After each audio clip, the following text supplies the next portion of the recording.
Bonjour, bonsoir, bon après-midi, bon appétit pour ceux qui sont à table, bonne nuit pour ceux qui sont prêts pour aller au lit. Me voici une fois de plus devant vous. Je suis votre humble servante, Mimi Moutamba, et bien sûr, j'aime venir ici pour qu'on puisse parler des choses que nous rencontrons dans notre vie quotidienne. Du jour au jour, nous traversons et nous affrontons des situations. Et ensemble, nous pouvons trouver des solutions et nous entraider les uns les autres, les unes et les autres, pour pouvoir sortir plus que victorieux, plus que vainqueurs. Aujourd'hui, c'est le jeudi, j'ai l'habitude de parler des enfants, j'ai l'habitude de parler des différentes difficultés, des différents problèmes que nos enfants traversent, que ce soit dans notre pays, la RDC, ou que ce soit à l'extérieur du pays. Nous allons parler de l'adolescence. L'adolescence, nous avons déjà parlé de l'âge 0 jusqu'à, nous sommes arrêtés à l'âge de 14 ans. Nous allons un peu rentrer en arrière et parler de l'adolescence. Comme je vous avais déjà dit, ici le jeudi, j'aime vraiment parler des problèmes des enfants. Je suis enseignante de formation, je suis éducatrice de formation et les enfants, c'est mon sanctuaire. J'aime parler des enfants parce que j'aime être en mesure de comprendre comment améliorer les conditions de vie estudiantine et aussi familiale des enfants afin que nous puissions avoir un meilleur futur. Parce que, bien sûr, nos enfants, c'est notre futur. Voyons voir. La cuisine est ouverte aujourd'hui. Nous allons parler des enfants, de l'adolescence. Donc, on va rentrer de l'âge de 11 ans jusqu'à 21 ans. Qu'est-ce que l'adolescence? Le français nous explique que l'adolescence, en latin, qui veut dire adolescere, qui veut dire grandir. Donc, l'adolescence, c'est la période de croissance d'un enfant, une période de transition de l'enfance, de l'innocence à l'âge adulte où la personne se situe, la personne se connaît et la personne affronte son futur comme un adulte. La période de l'adolescence aussi, c'est une période de transformation. C'est une période de confusion totale. C'est une période de changement physique, physiologique, social, psychologique et aussi moral, mental et spirituel. Nous allons voir ce qui se passe dans l'enfant pendant cette période d'adolescence. Bien sûr, chaque enfant peut agir différemment, mais la plupart des critères, la plupart des caractéristiques sont pareilles. Qu'est-ce qui se passe? Bien sûr, nous avons eu nos enfants étaient innocents, c'était beau et bien, c'était facile, on leur dit quelque chose à faire, Banabato, si les enfants font, parce que nous sommes les parents, nous sommes les officiers, nous sommes les sergents majeurs, nous sommes les adultes dans la maison, dans le foyer, dans la famille.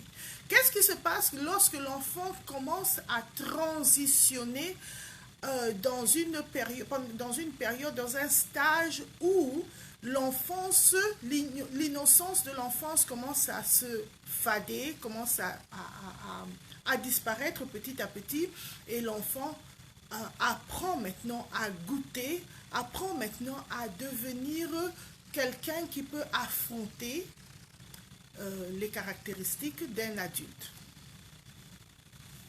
Voyons voir. La puberté, c'est la période de transformation totale. Quelle transformation physique? Pendant la puberté, nous voyons que l'enfant, si c'est un garçon, il se développe, il prend maintenant le corps d'un homme et la fille prend le corps d'une femme. La voix du garçon change et la voix de la fille aussi change. Le corps de la fille se transforme et c'est pendant cette période que la fille a ses premières règles. Le garçon, bien sûr, il a aussi des changements physiques, son corps se transforme, il devient musclé, il veut tester, il veut essayer de garder la moustache, la barbe, parce qu'il devient maintenant, il est en processus, en voie de devenir un homme. La fille, sa poitrine se développe, elle a ses règles, elle a d'autres hormones, les hormones des deux enfants sont en pleine action, les hormones sont vraiment en action. Positivement et aussi négativement. Qu'est-ce qui se passe pendant la période de la puberté? La période de la puberté, l'enfant est curieux. Ça veut dire l'enfant a des sensations sexuelles, l'enfant a des sensations physiques, l'enfant a des sensations psychiques aussi, qu'en tant qu'adulte, surtout en tant qu'Africain, nous ne savons pas ce qu'il faut faire. Et ça devient que moi, l'enfant est devenu têtu. Non, l'enfant est perdu dans son propre corps. Pendant la puberté, l'enfant ne sait pas ce qui se passe. Pendant la puberté, l'enfant il est curieux. Ça incite quelque chose, ça excite quelque chose dans l'enfant que nous, en tant qu'adultes, nous devons être en mesure d'apprivoiser, nous devons être en mesure de dompter et de comprendre. Nous devons être en mesure d'expliquer à l'enfant, tu sais, ce que tu traverses là, c'est tout à fait normal, parce que moi aussi j'ai traversé. Tu sais, ce que tu traverses là, c'est ça qui va t'emmener à ton étape, la troisième étape dans ta vie, parce que nous avons 4 étapes. Nous avons l'enfance, nous avons l'adolescence, l'adulte et la vieillesse. Donc tu arrives maintenant, comme mon mari a l'habitude de dire, à 21h du soir de ta vie. De minuit à 3h du matin, tu es un bébé, un enfant. De 3h à 6h du matin, tu es un adolescent. De 6h à 9h, tu deviens, comment on appelle ça, un adulte. De 9h à midi, lui il dit comme ça, de 9h à midi, tu es prêt tu tends vers la mort, tu es prêt, tu as vieilli, tu as bien amassé, tu as travaillé, tu t'es réjoui de ta vie. Donc, nous sommes ici à la période de 3h à 6h où l'enfant cherche à connaître qui il ou elle est, qui il ou elle deviendra. Ne devons pas oublier une chose. Pendant la période de l'enfance, l'enfant n'avait pas... pour lui, il voyait blanc ou noir, oui ou non, vrai ou faux.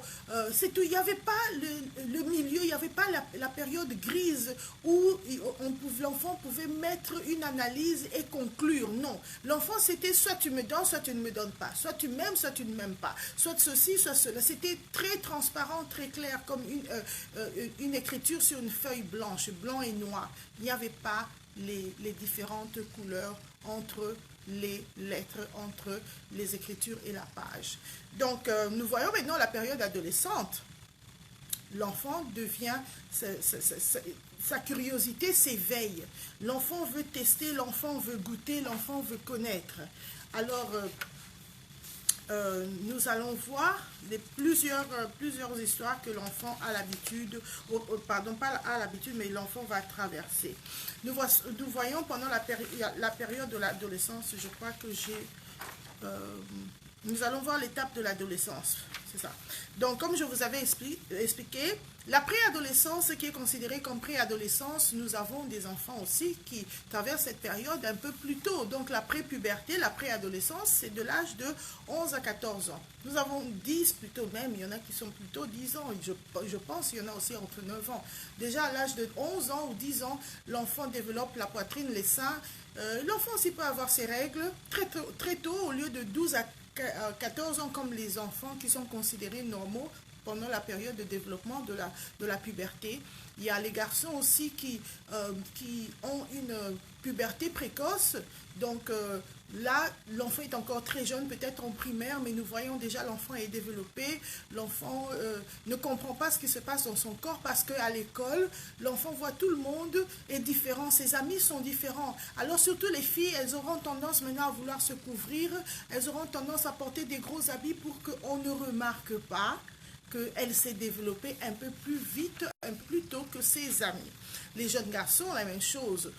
Ils vont plutôt avoir tendance à se détacher du groupe parce que eux, leur corps, ça veut dire ils développent des muscles, ils développent la chevelure à la poitrine et tout ça. Alors, ils n'aiment pas que les autres remarquent qu'ils se sont développés un peu plus tôt. Donc, il y aura un retrait. À la maison, vous verrez toujours l'enfant, il est silencieux, il ne parle pas beaucoup parce qu'il y a un problème à l'école. Mais nous, parents, comment devons-nous intervenir? Que devons-nous faire quand nous arrivons dans cette partie-là, cette période où notre enfant devient silencieux? Nous avons l'habitude d'avoir des enfants qui parlaient beaucoup. Et brusquement, à un certain âge, nous remarquons que notre enfant à la maison ou nos enfants à la maison ne parlent plus comme avant. Nous, les parents, nous devons mettre tout de côté et vouloir assister cet enfant parce que c'est une période de confusion. L'enfant ne sait pas ce qui se passe. L'enfant, bien sûr, il y a la biologie, l'enfant apprend à l'école, mais la biologie, c'est technique, c'est la théorie. Mais cet enfant peut se développer même avant qu'il n'apprenne ou elle n'apprenne ça à l'école, donc dans la biologie. Que devons-nous faire? Moi, mes enfants ont 5 ans. Dès que mes enfants atteignent un âge que je sais qu'ils peuvent assimiler certaines choses, je vais commencer à les préparer. Je vais vous donner un exemple. Ma fille me demande toujours, maman, pourquoi tu mets le déodorant? Maman, why you always have a purse and deodorant in your purse? Je lui explique carrément. Tu sais, il y aura un âge que tu vas commencer à avoir aussi un petit sac et tu vas commencer à mettre les choses. Why, maman? Je lui dis, because en tant qu'être humain, nous transpirons, nous dégageons une odeur. Et en tant que femme, nous dégageons plus d'odeur que les hommes. J'ai expliqué ça à ma fille et je lui ai acheté, je vais vous montrer ce que j'ai acheté à ma fille. C'est pas vraiment fort, mais elle comprend maintenant que en tant que personne, surtout quand tu joues dehors, tu as transpiré, tu viens, tu t'essuies avec le gant et tu te sprays 1 fois, 2 fois et comme ça tu restes fraîche. Petit à petit, elle a compris qu'en tant que fille, elle doit se maintenir propre. Et au lieu que j'attende qu'elle arrive à l'âge où déjà à l'école, les autres commencent à se moquer d'elle parce que peut-être elle a dégagé une odeur ou bien peut-être elle n'est pas fraîche, c'est dès 5 ans que j'ai développé quelque chose avec ma fille. Je ne lui ai pas encore donné de déodorant parce qu'elle est trop petite, mais elle a un spray. Je m'excuse, je vais aller prendre et je vais vous montrer de quoi je parle. 1 minute, j'arrive.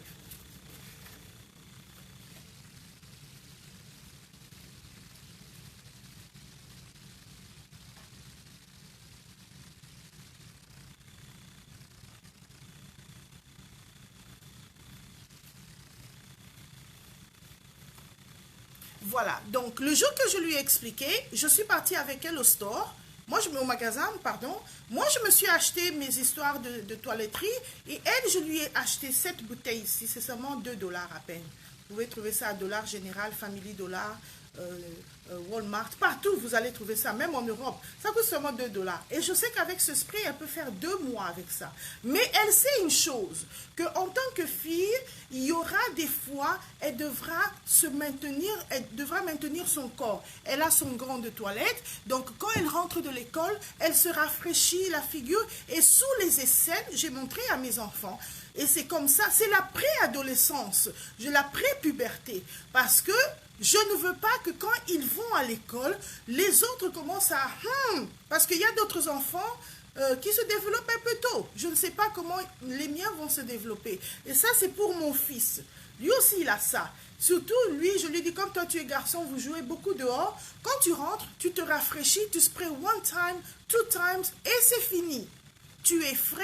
Tu te sens à l'aise, tu peux partir jouer avec les amis.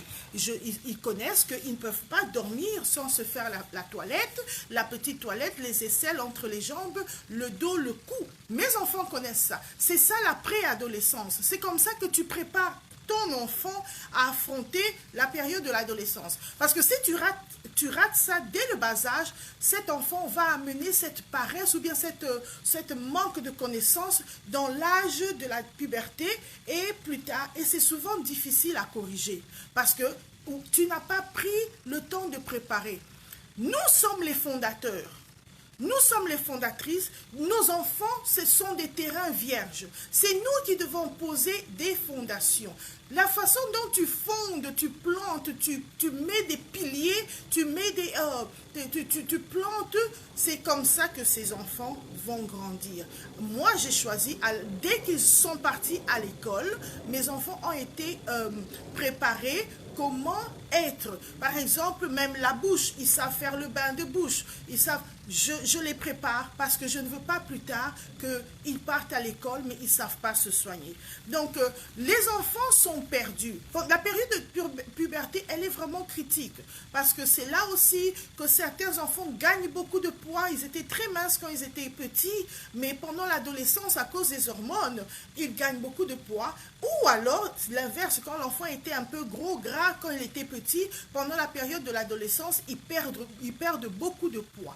Pourquoi ceci, pourquoi cela? Parce que soit les hormones ou alors à l'école aussi, il devient objet de moquerie pour les autres. Alors les enfants, nos préadolescents, pour rester, pour être acceptés, ils préfèrent écouter l'extérieur parce qu'à la maison, personne ne les a exposés à ce qui peuvent et puis qui peut arriver en tant qu'adolescent à l'école. Alors, c'est ce que moi, je fais avec mes enfants. Donc, mes enfants, ils ont une petite trousse de toilette. Dans leur trousse de toilette, si nous partons, par exemple, nous partons en voyage ou bien quelque chose, ils savent avoir leur grande toilette, ils savent avoir une petite brosse à dents, ils savent avoir leur petit parfum déodorant et nous partons. Ils connaissent ça parce que je ne veux pas que plus tard, les enfants grandissent et ils n'arrivent pas à s'en sortir à la salle de gymnastique surtout. Ça, c'est le plus grand problème. Bon, continuons. Ça, c'est ce que je fais chez moi à la maison. Donc, de 11 à 14 ans, nous, les parents, nous devons prendre nos responsabilités en main. Nous devons commencer à faire des recherches.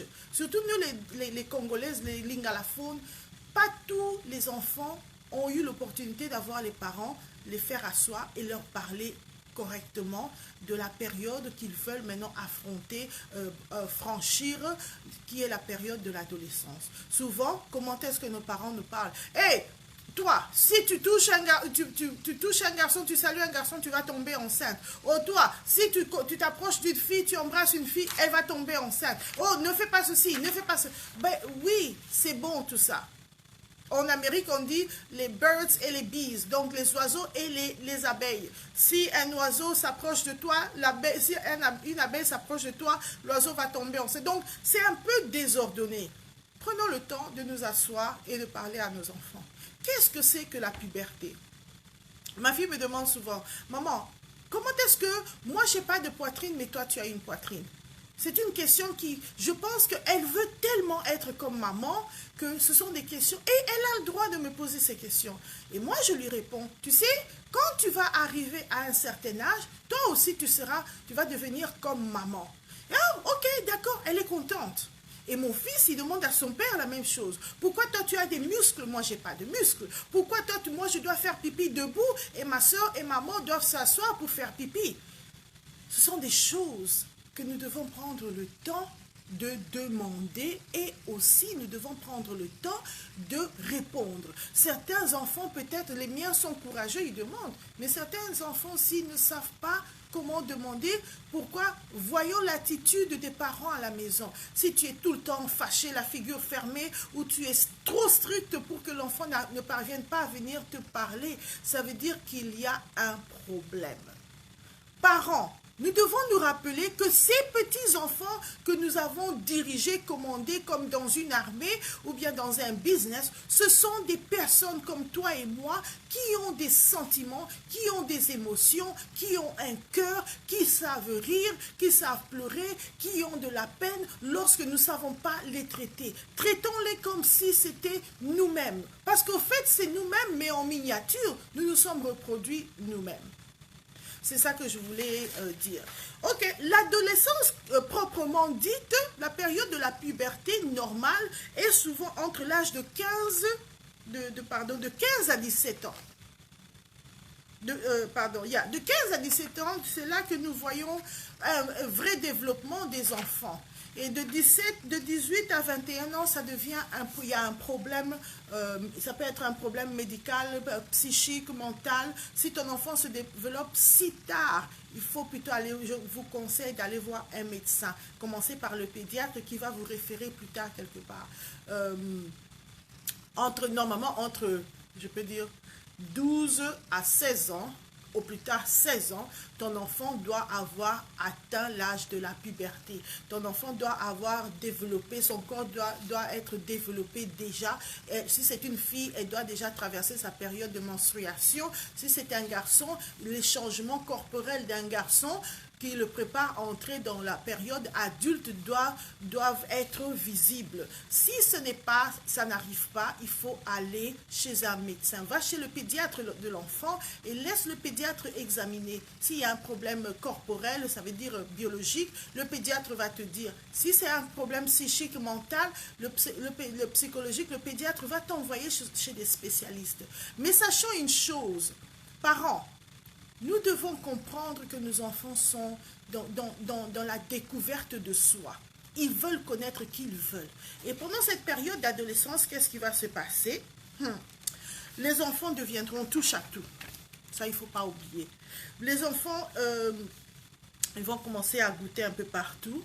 Et aussi, les enfants vont devenir un challenge. Nous deviendrons comme quelque chose... un boxing bag où ils vont commencer à cogner. C'est en faisant ça qu'ils vont se développer davantage. C'est vrai, ça fait mal de voir que ton enfant nous on dit qu'il ne te respecte pas, mais ce n'est pas qu'il ne te respecte pas, il veut tester, il veut se tester pour voir est-ce qu'il sera en mesure de devenir comme toi ou moi, parce que nous serons toujours les idoles de nos enfants, même s'ils sont méchants, même s'ils sont mauvais, même s'ils sont comme ça. N'oublions jamais cette chose, que dans la vie de nos enfants, nous sommes leur Dieu. Parce que j'aime beaucoup entendre mes enfants me dire, « Maman, I want to be like you. Je veux devenir comme toi. Je veux, ma fille me dit, maman, j'aime comment tu t'habilles. Maman, j'aime comment tu parles.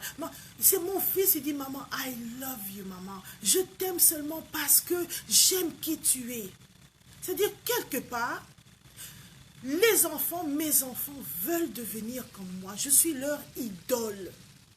Et ce n'est pas mauvais parce qu'au fait, Dieu nous a confié ces enfants-là parce qu'il savait que nous étions en mesure de les amener et de les ramener, de les apprendre, et que ce que nous investissons dans nos enfants, un jour, ils doivent nous dépasser. Si moi, aujourd'hui, j'ai mon master degree, mon fils, ma fille doivent avoir plus que ce que moi j'ai eu. C'est comme ça être un parent. C'est pousser les enfants dans l'amour, dans la douceur, mais dans la fermeté, jusqu'à ce qu'ils nous dépassent.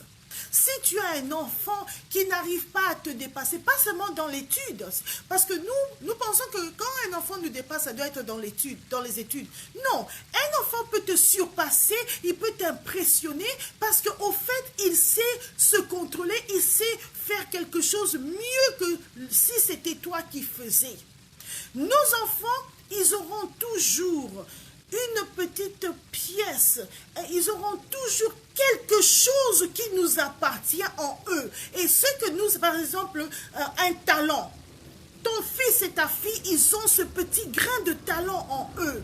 Ça va dépendre de comment toi tu vas arroser, toi tu vas maintenir ce talent afin que ton enfant te dépasse. N'oublie jamais, la parole de Dieu nous dit ceci, Jésus a dit que nous ferons plus que ce que lui il a fait, parce qu'il était notre modèle. Alors si lui qui est le Christ nous dit de faire plus que lui, à plus forte raison, moi Mimi, ma fille doit faire plus que moi, mon fils doit faire plus que moi, c'est pourquoi je les équipe à me dépasser. Si mon fils ou ma fille n'arrive pas à me dépasser, il y a un problème.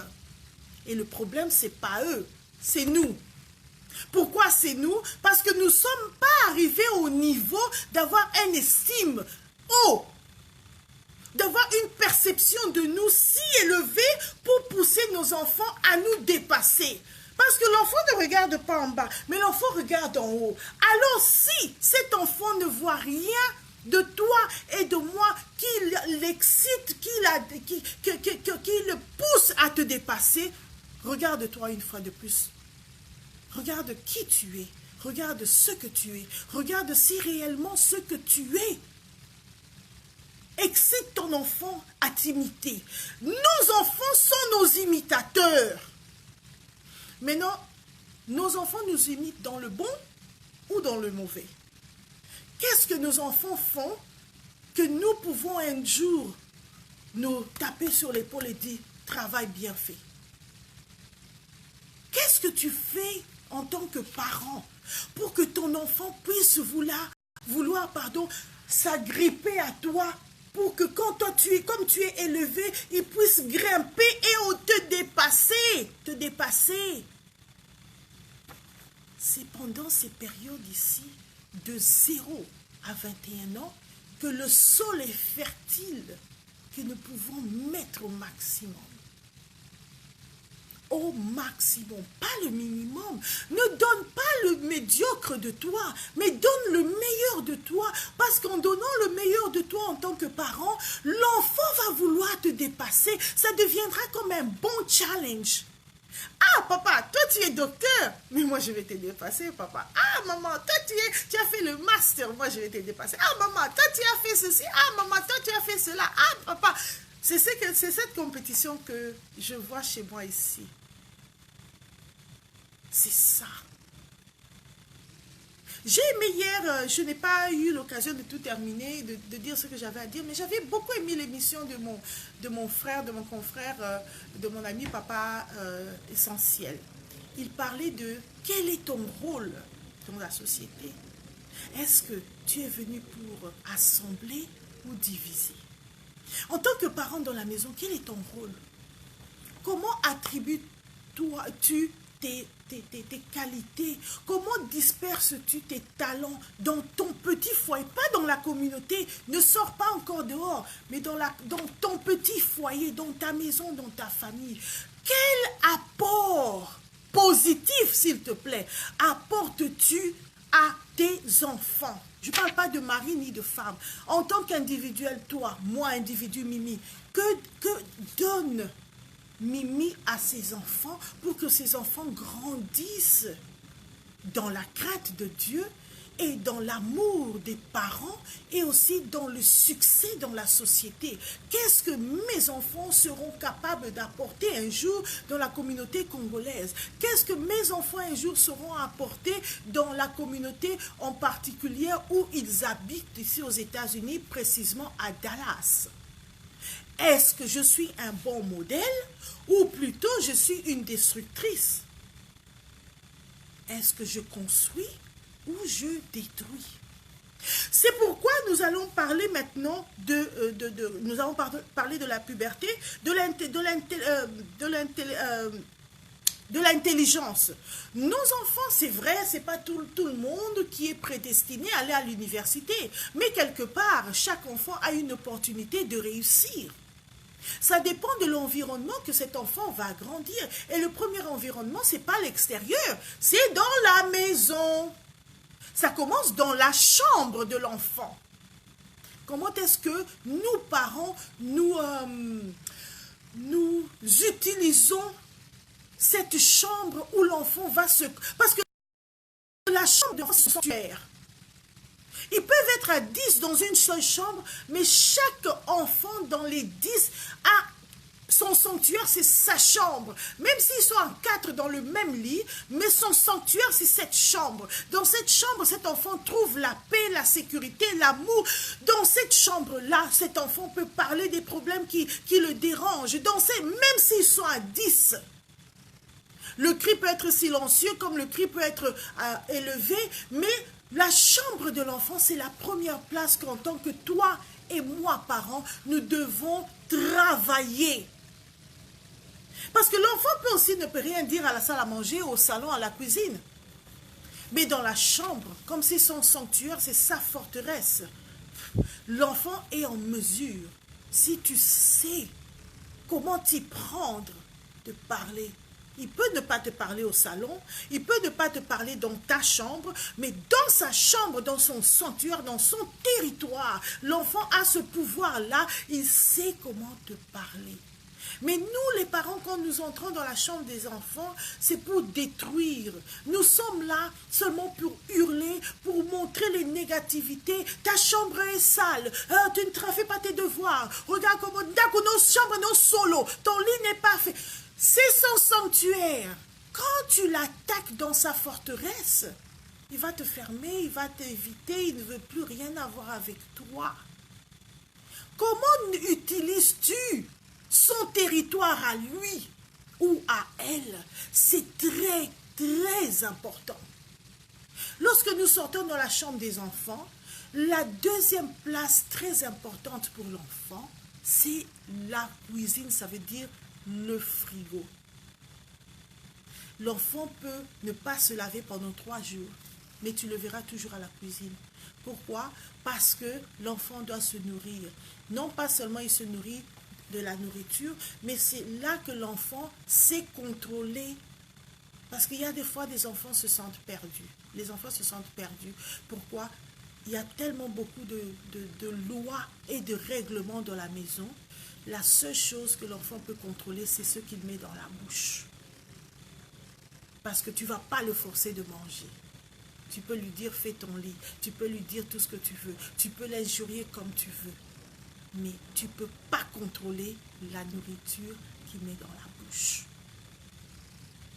C'est pourquoi la table à manger devient très importante pour l'enfant. Parce que lorsque l'enfant va à la cuisine, et si l'enfant a un bon accueil de la part des parents, l'enfant sera ouverte à la salle à manger. Parce qu'il va suivre ou elle va suivre cette nourriture qui le calme, cette nourriture qui le donne l'autorité et le pouvoir de son corps et de son esprit. Alors si tu l'accueilles correctement et tu prépares des mets que l'enfant aime manger, tu as une conversation directe, ferme et claire et transparente, cet enfant n'aura pas de problème avec toi. Pourquoi? Parce que l'enfant va dire, ah, même quand j'ai des problèmes, je vais attendre quand on va manger. Parce que c'est quand on va manger que les parents m'écoutent. Parce qu'en partageant un bon repas, je suis bien, je contrôle mon corps, je contrôle ce qui sort de ma bouche et je peux leur parler ouvertement. Et après, la troisième place. Pour moi, j'appelle cette place une place un peu dangereuse. C'est la salle de bain. Je n'aime pas et je n'aimerais pas que mes enfants s'habituent dans la salle de bain. Pourquoi dans la salle de bain? Parce que dans la salle de bain que beaucoup de mauvaises choses se passent. En tant qu'adolescent, l'enfant ne peut presque rien faire dans la chambre parce qu'il sait ou elle sait que tu as accès. Malgré que c'est sa forteresse, malgré que c'est son domaine, son royaume, son château, il sait que dans la chambre, toi, tu as accès. L'enfant sait qu'à la cuisine, tout le monde est là. Mais l'enfant ne peut pas apporter des mauvaises choses dans la salle de bain. Qu'est-ce qui se passe avec l'enfant? Lorsque l'enfant grandit, pendant la période d'adolescence, l'enfant teste maintenant. Ça veut dire l'enfant est exposé au sexe, l'enfant est exposé à la drogue, l'enfant est exposé à toutes choses, cigarettes, alcool, tout ce que toi tu défends. C'est ce que l'enfant est exposé. Et l'enfant est exposé à toutes ces choses-là. L'enfant est exposé à toutes ces choses-là à la salle de bain, pas dans la chambre. L'enfant, les livres pornographiques, c'est à la salle de bain qu'on regarde ça. Les cigarettes et la drogue, c'est à la salle de bain qu'on fait ça. Même la masturbation des filles et des garçons, c'est à la salle de bain qu'ils peuvent faire ça librement. Toutes les mauvaises choses se passent à la salle de bain. Et c'est une place que tu ne veux pas que ton enfant arrive. Les mauvaises conversations, c'est à la salle de bain. L'enfant amène son cellulaire à la toilette. Toi, tu crois que l'enfant se lave ou fait quelque chose? C'est là qu'ils se donnent des rendez-vous. C'est là qu'ils font des choses qui détruisent nos enfants. La chambre est accessible à tout le monde. Mais si l'enfant est à la salle de bain, il ferme ma clé ou elle ferme ma clé. Que vas-tu faire? Rien. Que se passe-t-il quand l'enfant atteint... pendant cette période, c'est là qu'il développe son intellect, son intelligence. C'est là que tu verras que l'enfant s'adonne à l'école ou l'enfant abandonne l'école. C'est là que tu vas voir l'enfant qui est intelligent, donc intellectuel, et l'enfant qui est intelligent, on appelle ça en anglais street smart. L'enfant, moi, argot, banda, les choses de la rue, cet enfant est doué. Par contre, les choses de l'école, cet enfant ne connaît pas. Il ne s'intéresse pas. Parce que ça n'excite pas sa vie. Parce qu'il n'y a pas d'adrénaline dans sa vie. Ça ne lui donne pas envie. Mais dans la rue, il rencontre des gens que lui pense que ces gens sont pour lui et ces gens l'aiment. C'est pas pendant cette période-là qu'il y a un détachement entre les parents et les enfants. Les enfants ne veulent plus que les parents démontrent l'amour en public. Les enfants se pensent qu'ils sont, comment on appelle ça, indépendants, malgré qu'ils ne veulent pas être indépendants. Ils ne sont pas encore en mesure de s'autosuffire, mais ils ne veulent plus que vous leur donnez des règlements, des lois et tout ça. Ils connaissent toujours tout parce qu'ils ne veulent pas être embarrassés devant les autres. C'est là que l'enfant veut sa liberté, parce que c'est différent. Être indépendant, et tu peux être indépendant, tu vis chez les parents, mais tu peux être libre aussi, tu vis chez les parents. La liberté, c'est qu'il ne veut rien entendre. L'indépendance, c'est quand il veut te montrer que lui aussi peut faire sans ton aide, ou alors réduit, ton aide réduit. Il veut montrer que si tu n'es pas là, il peut s'en sortir. Mais en fait, toi et moi, en tant que parents, nous savons qu'ils ne sont pas encore prêts. Bien sûr, quelqu'un peut me dire, bah, mon fils et ma fille, blablabla. Ici, ils ne sont pas encore prêts. Ils peuvent être prêts à nos yeux, mais ils ne sont pas encore prêts ici. C'est là que l'enfant est introduit à des relations sexuelles, ça veut dire des partenaires, homo et hétéro, ça veut dire femme, homme. Et puis c'est là aussi qu'il est introduit à l'homosexualité. C'est là que l'enfant est introduit à tellement beaucoup de relations, rapports sexuels, sodomie, bestialité, toutes ces choses que nous savons qu'ils ne peuvent pas se faire. Les enfants, ils font parce qu'ils testent. Les enfants peuvent avoir multiples partenaires, mais toi, tu ne connais pas à la maison parce que tu ne savais pas comment contrôler la chambre, maîtriser la chambre. Tu ne savais pas comment avoir une conversation saine tout autour de la nourriture qui est l'aliment le plus important que l'enfant contrôle. Tu ne savais pas arriver au niveau de mettre une barrière à la salle de bain afin que l'enfant n'aille pas faire les choses qu'il ne voulait pas que tu saches. Parce que si tu n'as pas pu contrôler la chambre, tu ne vas pas contrôler la salle de bain. Tu ne vas pas contrôler la cuisine. L'enfant va faire ce qu'il veut et quand il veut. Et c'est comme ça que nous voyons une déviation chez nos enfants.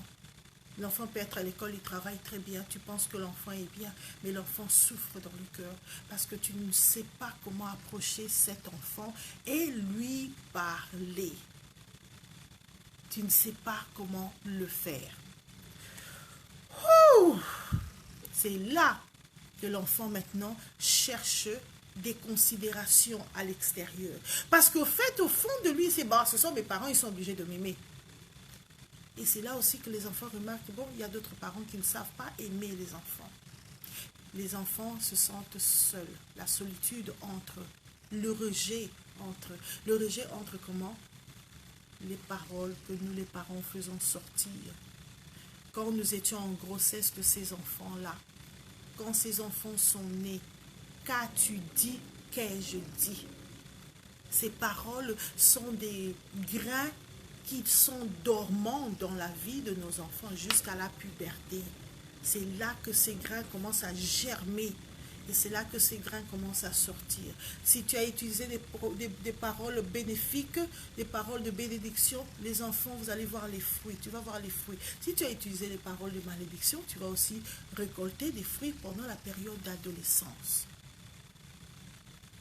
Moi, si ma fille vient chez moi et elle me demande sur la sexualité, moi, je ne pense pas que je vais lui cacher, parce que je n'aimerais pas que quelqu'un de l'extérieur lui apprenne. Si elle sait ça de moi, elle ne va pas aller. Parce que quand je vais parler à ma fille, je vais bien lui dire la vérité. Je vais lui dire la vérité et je vais lui faire comprendre aussi, tu vois, je t'ai dit la vérité et une chose, c'est à toi de décider. Si tu y vas là-bas où moi je t'ai dit la vérité, les conséquences seront néfastes dans ta vie. Si je cache, croyez-moi, à 1000%, il y aura quelqu'un qui va lui dire. Et cette personne qui va lui apprendre, ça sera la personne qui va l'exciter et qui va l'envoyer aller essayer ou aller faire cette chose qui est destructive pour mon enfant. Mon enfant est sexuellement active. Je vais lui dire, c'est ce qui va se passer tu vas attraper des maladies, tu risques d'attraper des maladies vénériennes, tu risques de tomber enceinte un peu plus tôt, tu risques d'abandonner l'école parce qu'une fois que tu as un enfant, c'est ta responsabilité, ce n'est plus la mienne. Tu ne me verras plus là. Moi, je ne serai que grand-mère. Il y a tellement beaucoup de choses que je montrerai à ma fille pour la décourager de faire. Moi, je me souviens quand j'étais à l'école, mon père me disait toujours, donne-moi le diplôme d'État. Je ne te demande rien d'autre que le diplôme. Le jour que j'ai tendu le diplôme d'État à mon père, il m'a dit, maintenant tu as 18 ans, la vie est la tienne. Si tu veux être une pute, fais-le. Si tu veux être une conservatrice, fais-le. Tu m'as donné ce que je t'ai demandé, tu es libre de faire ce que tu veux. Mais pourquoi je ne suis pas allée sur ce chemin-là? Parce que depuis que j'étais petite, mon père me montrait toujours qui je pouvais devenir. Alors c'était déjà gravé en moi que je ne peux pas déconner parce que je dois devenir ceci, je dois devenir cela, je veux que ma vie soit comme ça, je veux que ma... Et c'est même quand il m'a... Moi, je lui ai donné le diplôme d'État parce que j'ai terminé aux États-Unis et lui, il m'a donné ma liberté.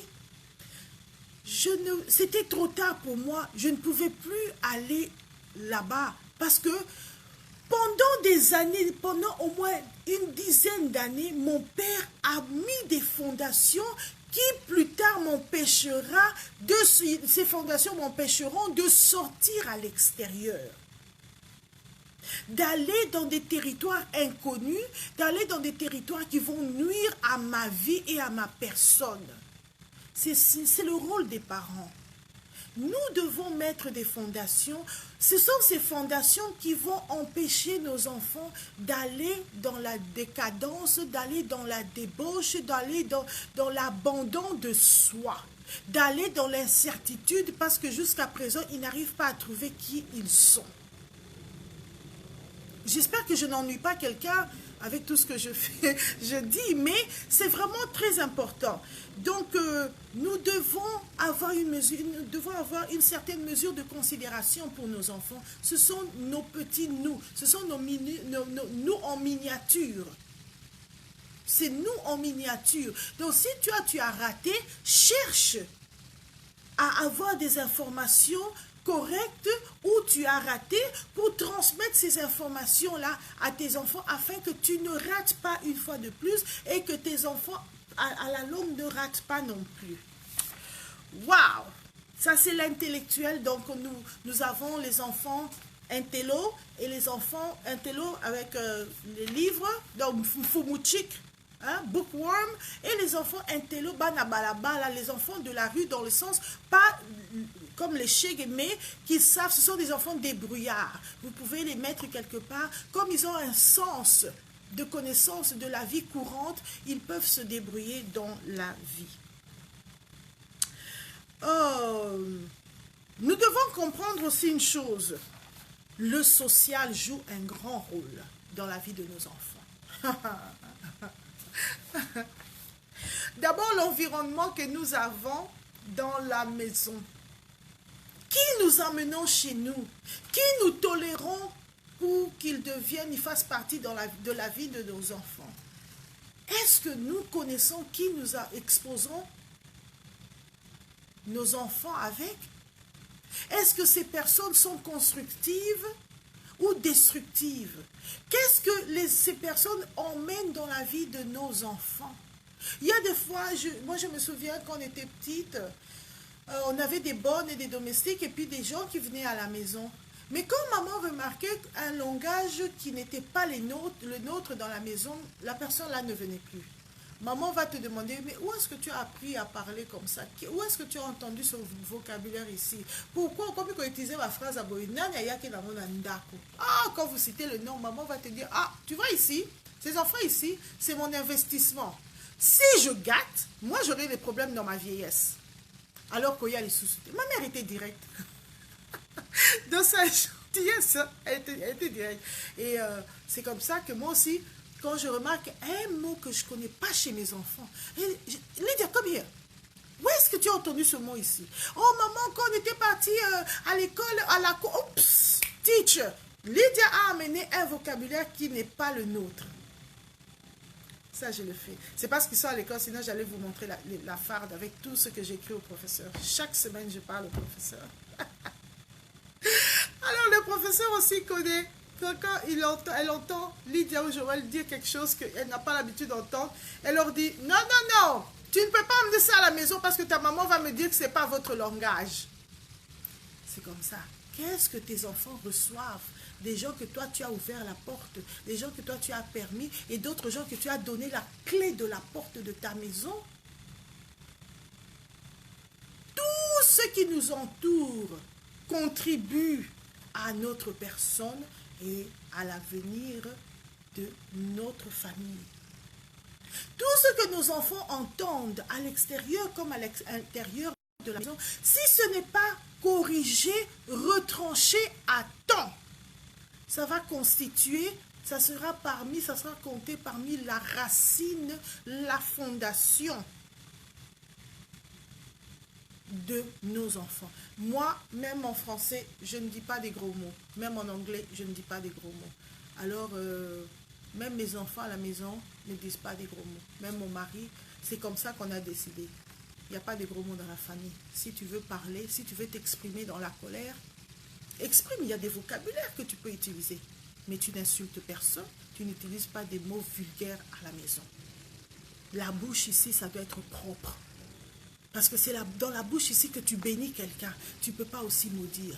C'est dans la bouche ici que tu dis quelque chose de gentil à quelqu'un. Quelqu'un qui avait besoin d'un petit mot d'encouragement. Tu ne peux pas curse. Tu ne peux pas avoir des profanités dans ta bouche. Tu ne peux pas... Ça, c'est moi dans ma maison. Depuis que j'étais petite, je n'ai jamais utilisé des grossièretés. Même quand j'ai grandi en France, j'avais des amis qui parlaient comme ça. Mais ça, c'est eux, c'est pas moi. Je ne suis pas obligée de prendre leurs habitudes.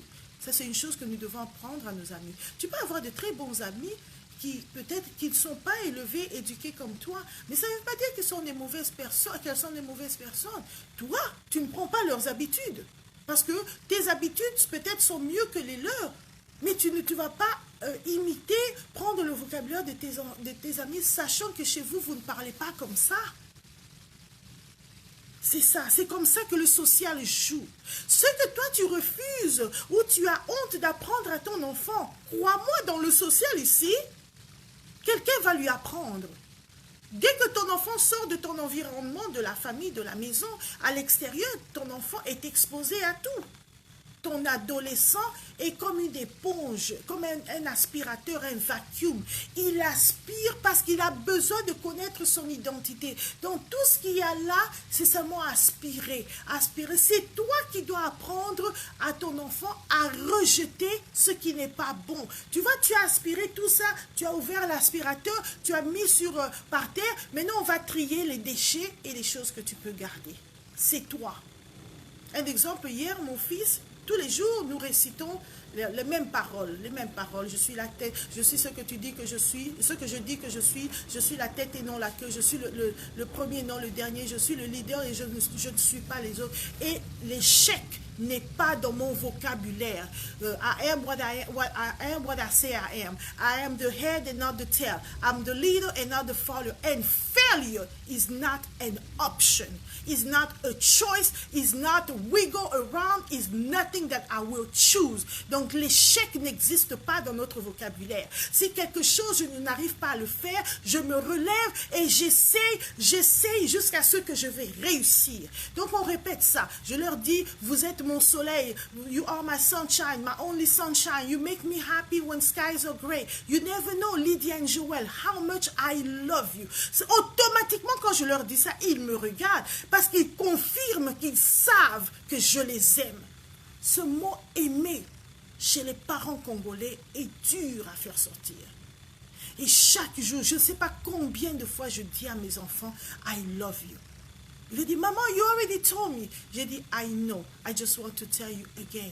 Je t'aime parce que tu es comme ça. Je t'aime parce que tu aimes m'aider. Je t'aime, Lydia, parce que tu dis ceci. Je t'aime parce que c'est ça qui va briser tout ce que mes enfants vont apprendre à l'extérieur.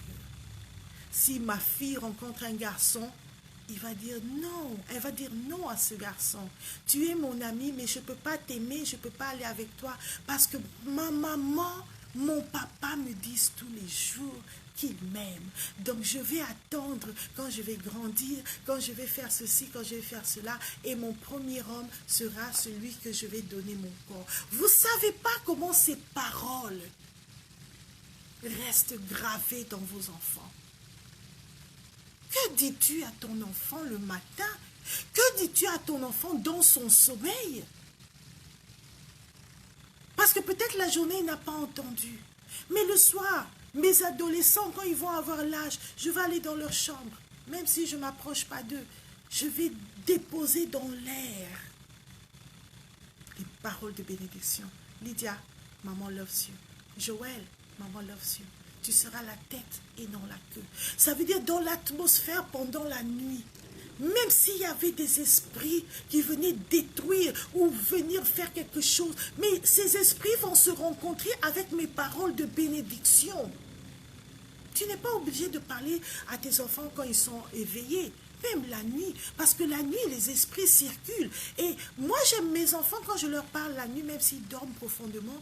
Eux, ils pensent que c'est dans un rêve. Le matin, ils m'appellent, ils disent « Maman, je t'ai rêvé la nuit. Tu me disais ceci, tu me disais... » Donc, je sais que c'est réellement entré dans leur conscience, dans leur inconscience et dans leur subconscient. Il n'y a rien que moi, je puis empêcher dans le spirituel, si seulement des paroles de bénédiction. Donc, dans l'atmosphère, dans le social, dans l'environnement extérieur, ça va dépendre comment toi, tu vas lâcher ton enfant. Quand ton enfant sort, que dis-tu à ton enfant? Que dis-tu de lui? Quand il n'est pas là, que penses-tu de ton enfant? N'oubliez pas, l'atmosphère extérieure, l'environnement extérieur va exposer ton enfant au sexe, à l'alcool, à la cigarette, à la drogue, à la délinquance, à la conquête de soi. Ça veut dire, et aux mauvaises influences. N'oubliez jamais ça. Ton enfant sera exposé à des amis intimes comme des amis de relations amoureuses. Ton enfant sera exposé à la curiosité. À la maison, on ne me dit pas ceci, mais ici, j'ai trouvé cela. Je suis curieuse de savoir qu'est-ce que ça va faire. Et l'enfant sera exposé à des expérimentations que toi, tu n'as jamais peut-être eu le temps ou l'opportunité de lui parler. Mais l'enfant, comme il est exposé et toi, tu n'es pas là. Le parent, tu n'es pas là. Mais quelles sont les armes que tu lui donnes tous les jours? Que dis-tu à cet adolescent tous les jours? Est-ce que ce sont des paroles? Ah, le roi mon bébé, ah, quitte-la, regarde-toi, regarde, tu ne seras pas quelqu'un, tu ne vas jamais réussir. Ou bien, regarde, tu es la tête. Devant ce problème-là, cette expérience, cette expérimentation, mon enfant va dire, maman me dit toujours, je suis la tête. Mais cette expérimentation m'amène à la queue. Maman me dit toujours, je suis le leader ou la leader. Mais si je sais ceci, je serai la personne qui suit Maladangoulou. Et maman me dit que l'échec n'est pas une option dans ma vie. Mais si j'essaye ceci, je vais échouer et c'est fini. Que dis-tu à ton enfant? Je suis presque à la fin. Oh! Tu sais, quand ton enfant découvre que toi, tu devais lui parler, que toi, tu devais le préparer ou la préparer à la réussite pendant la période de la puberté, de l'adolescence, et que tu ne l'as pas fait, il y aura la colère, il y aura la haine, il y aura la pitié de soi, il y aura l'abandonnement, et l'enfant ne va jamais te pardonner. Parce que si l'enfant a échoué, c'est de notre faute. Si ton adolescent, ton adolescente, mon adolescent, mon adolescente échoue, nous sommes les responsables. C'est nous qui sommes les sorciers. En tant que parent, si tu es parent, ça veut dire tu es un adulte, ça veut dire tu es parent, tu es tuteur, tu es éducateur, éducatrice, tu es mentor, tu es pasteur et aussi tu es conseiller dans la vie de cet enfant. Apprends à connaître ton rôle dans la vie de cet enfant. La première chose, cet enfant est comme toi, il est comme moi. Bien sûr, nous avons l'autorité, mais ça ne veut pas dire que nous avons la dictature. Nous avons l'autorité, ça ne veut pas dire que nous avons la peur. Parce que les parents de nos jours, ils ont peur. Surtout les parents qui évoluent en Europe ou en Amérique, nous avons peur. Parce que la police, le gouvernement peuvent venir facilement nous arracher les enfants. C'est ton choix, c'est ton enfant. Si tu le perds, c'est toi qui le perds. Mais prends tes responsabilités en main. Écoute cet enfant, parle à cet enfant. Ne deviens pas l'ami de cet enfant parce que nous, les parents, ne sommes pas les amis des enfants. Nous sommes les mentors, nous sommes les parents, nous sommes les adultes qui ont déjà une notion de la vie future. Nous ne sommes pas les égaux de nos enfants.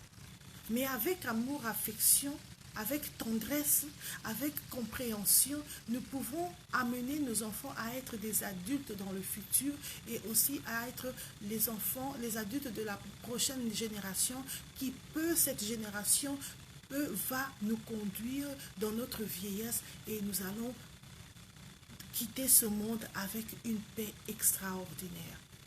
Bon appétit, la cuisine est fermée, à la prochaine, que Dieu vous bénisse.